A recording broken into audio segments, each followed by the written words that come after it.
Hello, everyone, and welcome to 180 Degrees of Impact. My name is Matt Scott, and today I'm joined by Tara Subramaniam, who is the co-founder of Student Voice, among many, many other things. Tara, how are you doing?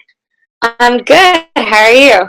Good, and I'm glad that you could join me, and you are all the way across the world right now. We have a 12-hour time difference, so I'm really thankful that we could make this work. No problem. Me too. I'm excited. Awesome. And so, just for the purposes of the 180 Degrees Impact audience, I would love if you could introduce yourself like you would maybe normally introduce yourself, who you are, what you're up to, so on and so forth. Sure. So, like Matt said, my name is Tara. I am currently a junior at Georgetown University in Washington, D.C., but I'm originally from Atlanta, Georgia. I'm majoring in international politics and economics with a minor in Mandarin at Georgetown, which is a lot of why I'm currently in China studying abroad. Um, and I co founded Student Voice what seemed like an eternity ago, way back in high school. Yeah. Awesome. Yeah. And I think I'm so interested in that because, I mean, it didn't even really occur to me how long Student Voice has been around, how long you've been involved, but I'm so amazed by the work that you do and the work that Student Voice is doing, which is part of the reason I thought, okay, it would be really great to talk with you through 180 Degrees of Impact. And so I know to an extent a lot of the founding story of course, like Twitter and Twitter chats, but I would love if you could at least briefly give the overview that you give when it comes to like the origin story, if you will, of Student Voice. Sure. So, Student Voice came about from this, I guess, overarching desire to something that my co-founders and I felt like was lacking. We thought there were a lot of spaces for adults, but students weren't really given a designated space. So originally we thought about creating a blog, and then that kind of evolved into what became our cornerstone Twitter chats. So at the time of our creation or initial Twitter chat back in 2012, the biggest community on Twitter at the time were educators. So we thought that we would bring students into this space where these discussions on education were already happening and inject literally the student voice into the discussion. So every Monday for, I want to say 5 years, we held these Twitter chats at 8:30 p.m. and we would have a whole host of guests, students from all over the world, educators, administrators would join in. There's a different topic every week, and we'd have experts who would help moderate and lend their perspective, and we'd cover things from how to deal with rejection. We had the New York Times columnist Frank Bruni. We talked about the pros and cons of standardized testing. We had someone from the College Board. We even had like an AMA Ask Me Things style Twitter chat with the at the time Secretary of Education. So we had covered a big range of topics and brought student audience into those conversations. Mm-hmm. Yeah, I think one question I'm really interested in hearing more about, because these interviews are more, most of all, they're about like you and who you are and your passion. Why do you think this issue in particular stood out for you or drew you in? And what really led you to actually take action rather than maybe being a little bit upset about the lack of student representation? What actually led you to take action on this issue? So there are a couple of factors. I took a class way back in middle school that was the first opportunity where I was given as a student to kind of take charge of my education. And that was when I first joined Twitter and was introduced to the education community on it. And I think I realized then that I could make a change, that I was capable of addressing an issue that I saw in my community. And so that was kind of planted the first seed. Mm-hmm. And after that, I started getting more interested in education policy, and I began kind of pursuing some of these thoughts by writing about it, by blogging, by communicating with other people in a digital network. And I noticed that I was one of very few, if not the only student in a lot of these spaces. And I thought that was a little suspect. And I was looking for a community of students who were also engaged in these issues, also passionate about them, and looking for other people to communicate with. And I found one such community of broad, it was a Facebook group started by Adora Svitak. I don't know if you know her, but she has a TED Talk. She started a TEDx. She's a great person and someone I'm honored to have called a friend of mine. But she started a digital Facebook group for students just interested in like entrepreneurship, kind of starting things, education. It was like a whole big grab bag. And that's where I was first digitally connected to some of my co-founders. And so through that, we kind of started talking, and there were people who were also interested in creating this forum or this space talking about student issues more specifically. And we wanted to start with education because that was the thing going on in all of our lives. That was the thing that united us. And that was the place where we thought we could make the most impact. And so it kind of just, one thing led to another. I think what I found is kind of incredible is if you have enough people, if you reach a critical mass, and it's a pretty low number, honestly, of people who are interested in something and willing to kind of commit to it, you can get a lot done. I mean, people now are beginning to see that with what the students from Parkland are doing. I mean, it's a small group. It's 5 students who are really kind of, this is their issue and they're going to make a difference, and they already have. And I think that was something that I really believe in. And I think building on that, one thing I'm really interested in kind of getting your thoughts on, and something I'm fascinated by, but also frustrated by. I was almost combining those two words. But like, I want to understand from you, how do you think it happens that like in spaces in education, or, you know, if it's in the conversations about high school shootings that adults are having, why do you think they don't involve students? How does that happen? Because like to you and me, it would probably seem intuitive. Like you need to involve your audience, your target audience, or the group at the core of it in the conversation. But in your experience, why doesn't that take place? I think it depends. And I also think that it's not fair to say it's not taking place everywhere. I think now compared to when I was in high school, it's a much bigger thing. People are at least trying to reach out. And whether it's a small group of 2 or 3 students or a survey sent out, it's a step in the right direction. I think a lot of times the reason students aren't included is that they haven't been. And challenging that history and challenging that status quo is hard, not just in this issue, but across the board. I think that breaking that inertia is almost the hardest part.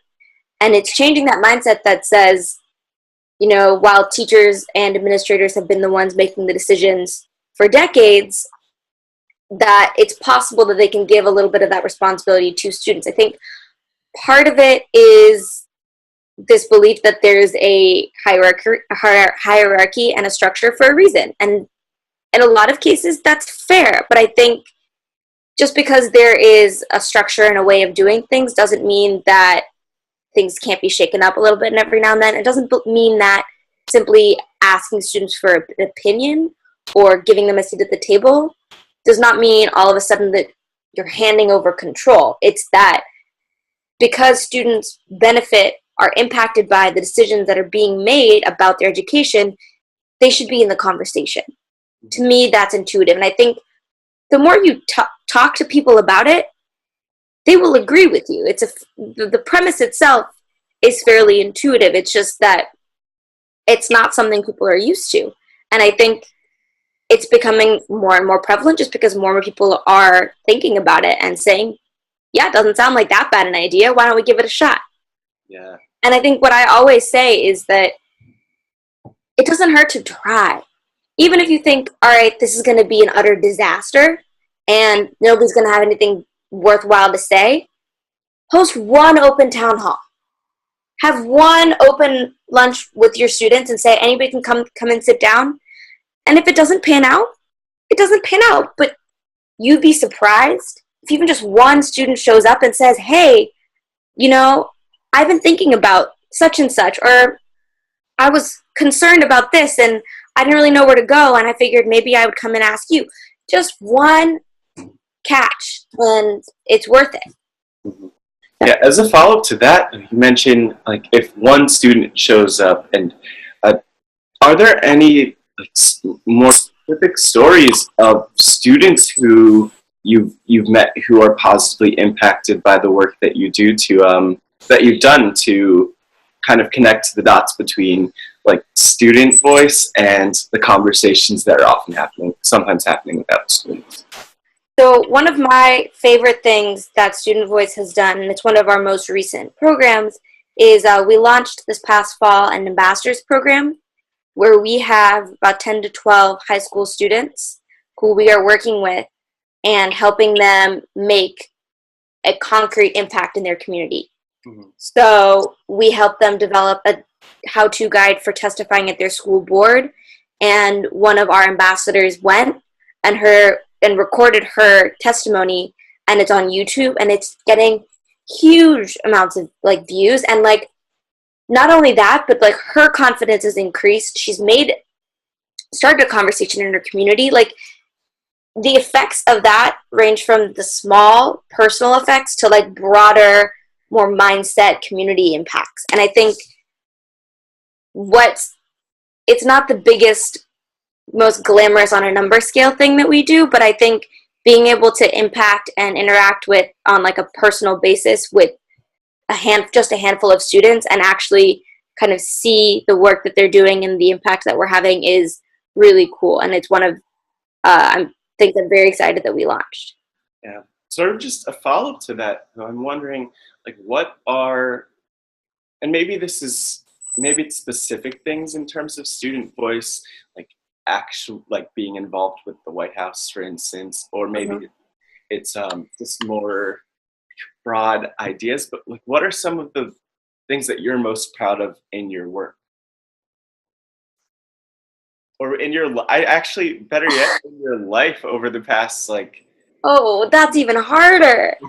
Why you gotta be like that? It's so many things. I mean, like, this is gonna sound silly, but like, over the summer, I worked with our director of communications to create a whole new website. And like the original website we had was 4 years old and hadn't been updated in 3 years. And I actually, before this call, was just sending him a message to be like, it makes me so proud to see that website, because that website was the first website I've ever had a hand in designing. So that was cool.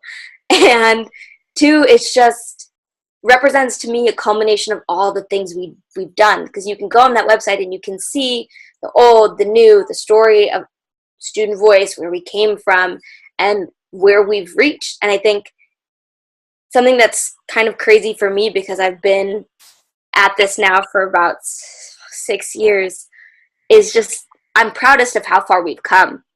And I think that's kind of the coolest thing for me, is looking back when it was just Twitter chats with a group of people that I'd never met before in my life, and then to a part where we were a full nonprofit and we had conferences, and then when the White House Department of Education was like, hey, want to come to our summit? And you were like, and I was in high school, and I was like, crazy. That was super cool. And then, I mean, from that, just getting to a place where like student voice is a term now. That is something that people talk about. I remember my very first education conference, which is coincidentally the first time I met my co-founder in person. And there were like maybe 3, maybe 4 events with student voice in the title, and none of them had students. All of them were teachers showcasing their students' works, which is great, all for it. But it was like, wow, this is where we're at. And then fast forward to now, there are conferences with student tracks. There are, it's a theme at some conferences. They have, it's like, blows my mind when people are like, oh, yeah, like we're doing something on student voice. And I'm like, that's so great. And so one concrete example of that was at the Deeper Learning Conference in San Diego. Right. The first time we went, we hosted a student pre-conference.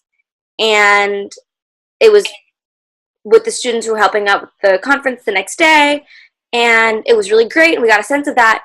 But that was really, that first time we went, the only student thing. And the next year, we hosted an event. And then I sat in on sessions where students were running the sessions. And I was like, wow. In like just a year, it was so cool to see how far they'd come.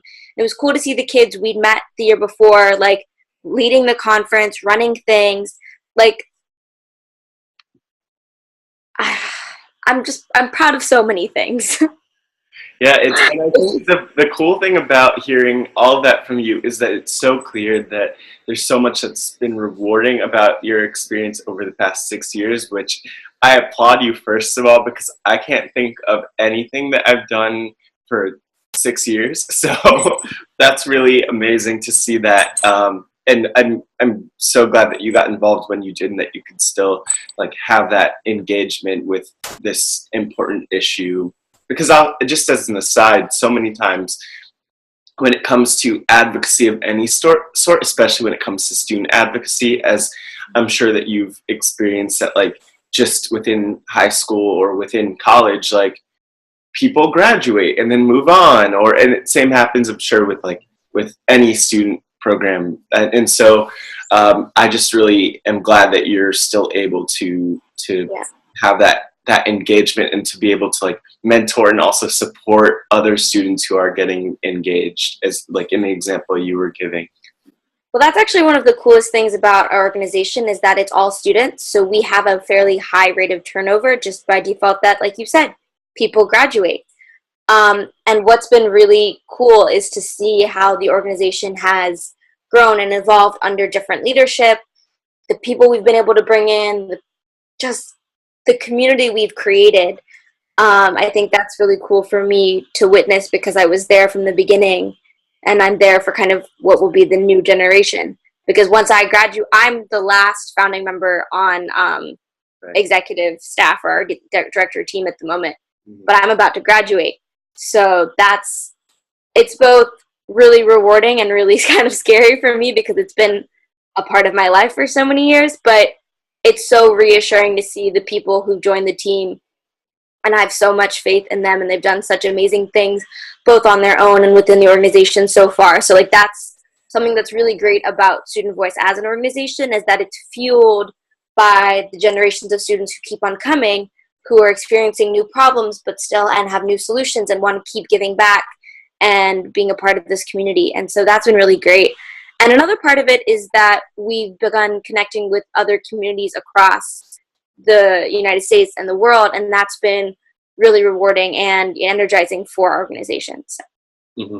Yeah, it's interesting to think about, to like draw on my experience on campus, like in student organizations, especially leading like one, or helping really lead one student organization, Students Against Sexual Assault, at one point, especially my senior year.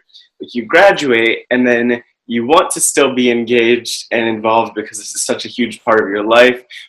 And like I'm sure there'll still be ways that you'll be engaged and involved, but the cool thing is you also have all of this room to like explore life. And actually the cool thing that at least I noticed, that I've heard from other student advocates, is that once you graduate, for some reason, and I think maybe it's not having all the classes on your plate and like not worrying about all of the student things that you do on campus, because students do a lot, you start to like think more big picture and more clearly about things. And so you might have like great ideas. I'm sure you'll have great ideas that you could at one point say like, hey guys, like I have this thought about how I could have done my work better, or how you like, something like that. So I'm just, yeah, go ahead, please. Yeah, it's interesting you mentioned that, because so a couple of our other co-founders obviously graduated before I did, and so they've been out in the world kind of working for a couple of years, and it's always interesting when I get like a call or a text. They'll be like, hey, like the place I'm working for like did this, and like that would be really cool for Student Voice to get involved with. And it's like, it's great because like through Student Voice, even though it started digitally, I have definitely found a family, and that's been really nice. And so because of that, everybody's always interested in the best for the organization, right? So people are always coming up with ideas or willing to like critique things or look over things. And it's been a really supportive community, not only within the organization, but within the broader community that we've created, which I think is one of the greatest things I found about Twitter and our Twitter chats was it created this amazing community. I actually want to get into that. I just thought of this question for the interview about just this idea of, you're in this digital space. You mentioned not meeting your co-founders. Did you say for 2 years before, like between when you met and then the conference? Yeah. Okay. 2. At least 2. Like, I think there's a lot of people don't really understand how that works, how that's possible, and how you could really create a thriving community out of something in a digital space. Like, how have you, this is probably a huge question and a long answer, but like, how have you been able to successfully create a community in the digital space? This is actually, I'm sure you're not surprised, a question I get pretty often. Oh. And something I love the way that we work. So we are a very digital organization in the sense that, especially as a generation, we're all very used to being connected. So we have bi-weekly meetings via Google Hangout. We have a Slack. We have Twitter groups. We have group chats. We have Snapchat groups. We have all sorts of things. Constant communication, I think, has been key. And then supplementing the digital presence with in-person interactions. So we have retreats annually. We meet up for conferences. And so while we began as a digital network, it is really a community that is constantly in communication. I think one of the weirdest parts about my going abroad, because I had to change my role given the time difference and everything, was just not being as plugged into that. I miss it. And I think because it's been, again, such a large part of my life, and it is a community that we've created that is constantly communicating. Yeah. Whether it's about, life or things we're doing. And like, I think that's the key thing, is being open and honest and communicating really effectively. And I think something that's been great for us is we set very clear expectations about, how soon you should reply, how often you need to check, Slack, email, etc., and like designated channels of communication for different things. And then also about being honest, like we're all students, we all have classes, we all have extracurriculars, like we understand that. And like, if you've got a tough week, let us know. And that's the best thing, honestly, about being an organization run by students, is that everybody gets it. Mm-hmm. It's not like I have to explain to my professors what's going on. It's that automatically, no questions asked. You've got 4 midterms this week. We'll deal with it. Yeah. I guess as a follow-up to that, I'm really curious to hear about, you've kind of mentioned the advice or experiences you've had, and I think anyone who's watching could really benefit from that. But I guess first and foremost, I'm curious, like, what would you say on the topic of your experiences and advice, like, have been some of the biggest challenges or lessons learned in doing your work? It always takes longer than you think. I think that's the biggest learning, is that we'll set deadlines, we'll set goals. I'll say, we'll meet for an hour.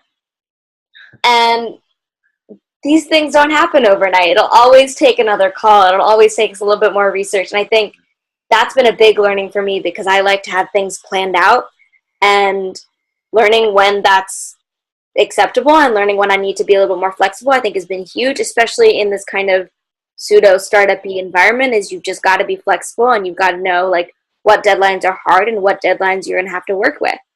And that everything takes longer than you think it will. I mean, like I was said earlier, that website, right? It's up now and it's amazing, and it's something that's been in my head spinning for months, for years. And it just, you got to get the timing right sometimes. Yeah.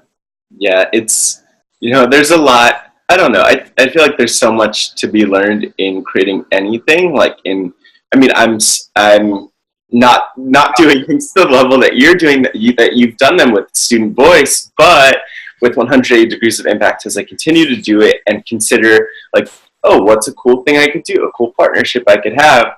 There's so many lessons, but I think that isn't an awesome one. Things take longer and more time and effort than you think they would, and so you have to be really smart about, like, I think it's awesome that you've been able to tap into the team to do so much of what you've done, and but also just to be smart about, like, planning and having strategy and considering your timeline and everything. Just as a quick follow-up to that, like, do you have any other key advice for well, students, but really for anyone, based on your experiences in your work? Advice about what? Ooh, that's a great question. Advice about getting something started. And I think that because a lot of people have an idea, or they have something that they're passionate about or angry about, but not everyone takes action. And so I'm curious, like, what advice do you have for people to actually get started? Yeah. I think if you've identified what it is you're passionate about and you care about, or you really want to make a difference on, I think the next step, because that's, in my mind, the hardest thing. It's not something that everybody always gets to or can narrow down and clarify. Once you've gotten that, I think it's finding your community.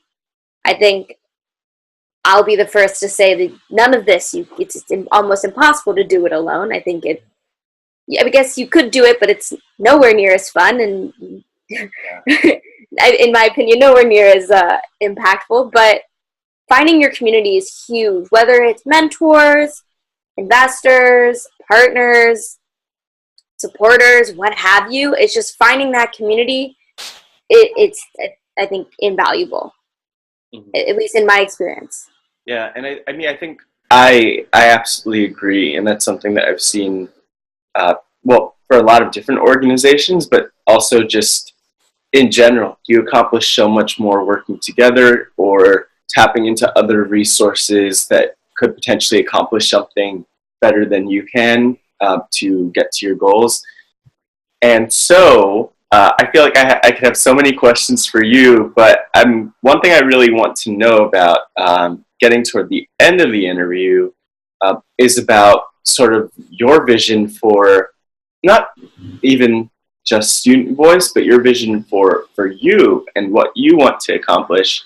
And so the question that I ask, that I always have a fun time hearing the response to, is, if your life were a book or a documentary, what would the title be and why?